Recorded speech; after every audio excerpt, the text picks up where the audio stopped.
ഒന്നുമല്ല. നമ്മുടെ കേരളത്തെ ഇന്ത്യയിലെ മറ്റു സംസ്ഥാനങ്ങളുമായി നമ്മളൊന്ന് താരതമ്യം ചെയ്താൽ വലിയൊരു അത്ഭുതം നമുക്ക് കാണാൻ പറ്റും. കേരളത്തെക്കാൾ വളരെ കുറഞ്ഞ നിരക്കിൽ ഇലക്ട്രിസിറ്റി ബില്ല് പ്രൊവൈഡ് ചെയ്യുന്ന ചില സംസ്ഥാനങ്ങളുണ്ട്. ഒരു ആവറേജ് നമ്മൾക്ക് ഉപയോഗിക്കുന്ന ഒരു യൂണിറ്റ് 300 യൂണിറ്റ് വരെയാണ്.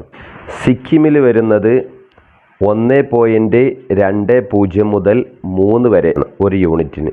അങ്ങനെ വരുമ്പോൾ 300 യൂണിറ്റിന് 900 രൂപയേ വരുന്നുള്ളൂ. പഞ്ചാബിലേക്ക് വരുന്നാൽ വലിയൊരു അത്ഭുതമാണ്. 300 യൂണിറ്റ് വരെ ഉപയോഗിക്കുന്ന ഒരു ഉപഭോക്താവിനും അവിടെ കറണ്ട് ബില്ലില്ല, ഫുൾ ഫ്രീ ആണ്. ഹിമാചൽ പ്രദേശിലേക്ക് വന്നാൽ 3.2 രൂപയാണ് യൂണിറ്റിന് വരുന്നത്.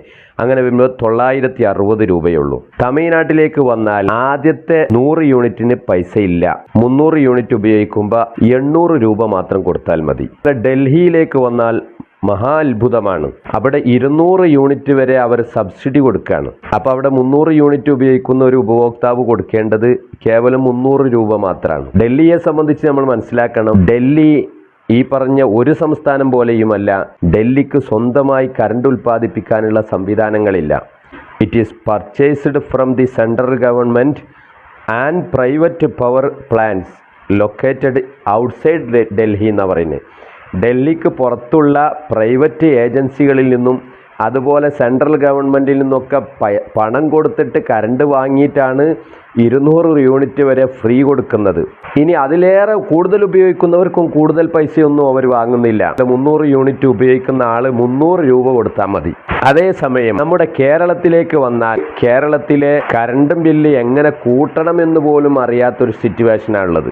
യൂണിറ്റുകൾക്ക് നിശ്ചയിക്കപ്പെട്ടിട്ടുള്ള താരിഫുകളൊക്കെ ഒരു സാധാരണ ആളെ സംബന്ധിച്ചിടത്തോളം പെട്ടെന്ന് പിടികിട്ടാത്തൊരവസ്ഥയാണ്. ഫിക്സഡ് ചാർജ്, സെസ് ഓരോ യൂണിറ്റുകൾക്കും വ്യത്യസ്തമാണ്. ഞാൻ നേരത്തെ പറഞ്ഞതുപോലെ 300 യൂണിറ്റ് ഉപയോഗിക്കുന്ന ആൾ കേരളത്തിൽ എത്ര പൈസ കൊടുക്കണമെന്ന് നമ്മളൊന്ന് കണക്ക് കൂട്ടിയാൽ 6.80 യൂണിറ്റിന് അദ്ദേഹം കൊടുക്കേണ്ടത്. അങ്ങനെ വരുമ്പോൾ 6.80 ഇൻറ്റു 300, പിന്നെ ഒരു ഫിക്സഡ് ചാർജ് ഉണ്ട് +70.